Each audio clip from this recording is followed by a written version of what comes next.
Pembatasan kewenangan Bawaslu menangani pelanggaran pemilu pasca penetapan hasil pemilu secara nasional. Adil Kak Talino, Bacuramin Kak Saruga, Basengat Kak Jubata. Harus.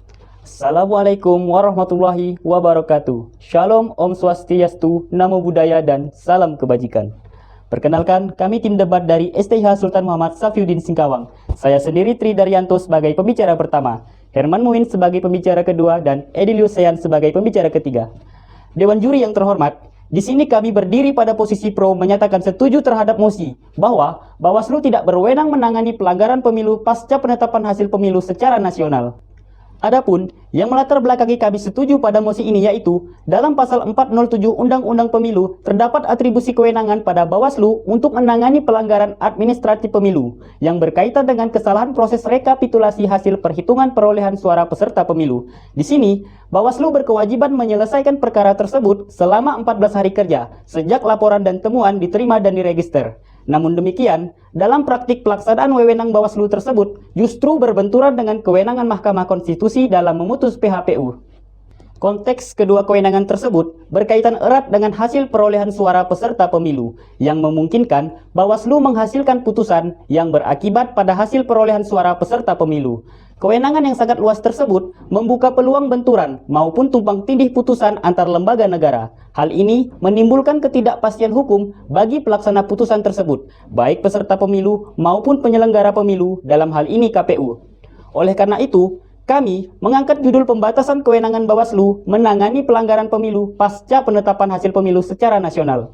Selanjutnya, pembicara kedua dan ketiga yang akan mengelaborasi lebih jauh. Dewan juri yang terhormat, pertama, kami akan menguraikan penjelasan dan limitasi mosi. Kami membatasi istilah pelanggaran pemilu. Yang dimaksud dalam mosi adalah pelanggaran administratif pemilu atau PAP yang fokus pada tahapan rekapitulasi hasil penghitungan perolehan suara peserta pemilu. Kedua, analisis konseptual. PAP adalah pelanggaran terhadap tata cara, prosedur, atau mekanisme yang berkaitan dengan administrasi pelaksanaan pemilu dalam setiap tahapan penyelenggaraan pemilu. Sedangkan PHPU adalah perselisihan antara KPU dan peserta pemilu mengenai penetapan perolehan suara hasil pemilu secara nasional. Jadi ada irisan antara konsep PAP dan konsep PHPU ketika diterapkan pasca penetapan hasil pemilu secara nasional. Agar kedua konsep tersebut dapat terbedakan dengan tegas, maka rumusan setiap tahapan dalam definisi konsep PAP mesti dibatasi atau diberi syarat khusus, yakni jika penanganan PAP dapat mempengaruhi perolehan suara peserta pemilu, maka harus sudah selesai sebelum KPU menetapkan hasil pemilu secara nasional. Ketiga, argumentasi dan elaborasi. Adapun argumentasi kami pro pada mosi karena semua permasalahan hukum pemilu yang dapat mempengaruhi hasil pemilu harus sudah selesai sebelum KPU menetapkan hasil pemilu secara nasional sehingga tidak mengganggu penyelesaian PHPU oleh MK. Dewan juri yang terhormat, alasan yang membangun argumentasi kami. Pandangan MK dalam putusannya nomor 146/02/10/2019 menegasikan putusan Bawaslu nomor 047/2019 terkait dengan PAP yang keluar saat persidangan PHPU di MK masih berjalan. Putusan Bawaslu aku memerintahkan kepada KPU untuk memperbaiki dan membetulkan perolehan suara. Kemudian KPU menindaklanjuti putusan tersebut yang berimplikasi pada perolehan suara hasil pemilu secara nasional.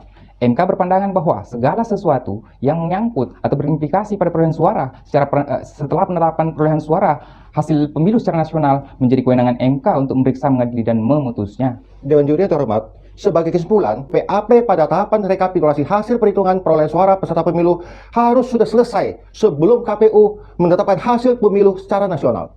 Jadi, kami setuju dengan mosi Bawaslu tidak berwenang menangani pelanggaran pemilu pasca penetapan hasil pemilu secara nasional. Adapun rekomendasi kami, sebagai solusi permasalahan yang dikemukakan sebelumnya, demi kepastian hukum, maka Undang-Undang Pemilu perlu direvisi, terutama pasal 407, dengan memuat pengaturan yang jelas mengenai cakupan kewenangan Bawaslu dalam penanganan PAP pada tahapan rekapitulasi hasil perhitungan perolehan suara peserta pemilu dan pembatasan waktu pengaduannya. Selain itu, perlu menambahkan pengaturan mengenai pembatasan waktu penanganan PAP yang dapat mempengaruhi perolehan suara peserta pemilu sebagaimana hal tersebut sudah tegas diatur terkait pembatasan waktu penanganan tindak pidana pemilu dalam pasal 484 ayat 1 Undang-Undang Pemilu.